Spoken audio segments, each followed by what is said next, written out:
Hey, today we're going to do Romans chapter 1, verses 8 through 15. And in this verse, in this passage, what I want you to really think about as I read it, and then I'll ask some questions maybe for you to comment on, is what is Paul thankful for in the Roman church? What is he specifically encouraging them for, and how does that apply to our life? So check this out. Here's what Paul says. First, verse 8, first, I thank my God through Jesus Christ for all of you, because your faith is proclaimed in all the world.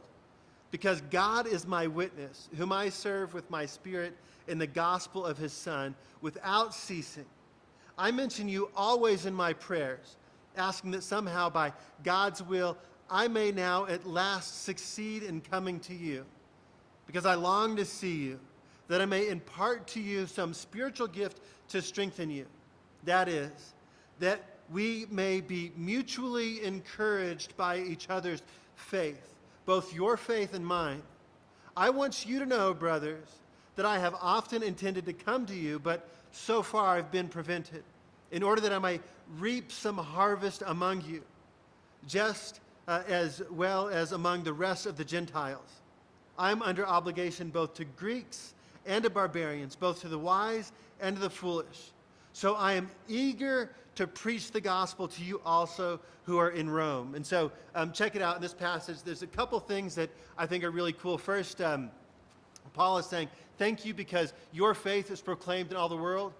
Think, church, today, is your faith proclaimed in the world?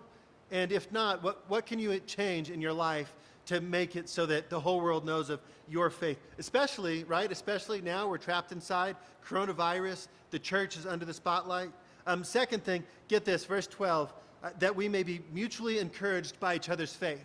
What is it about my faith or your faith that today might encourage somebody else? And how is it that we can use our faith to encourage the world in this dark time? And then third, check this out. Paul says, I am eager to preach the gospel to you also who are in Rome. And so think today, how can we preach the gospel even though we're shut in our home and the whole world is under this pressure from virus outbreak and quarantine and all these things? So again, just think, how do we share the gospel, glorify Jesus Christ in this awkward time?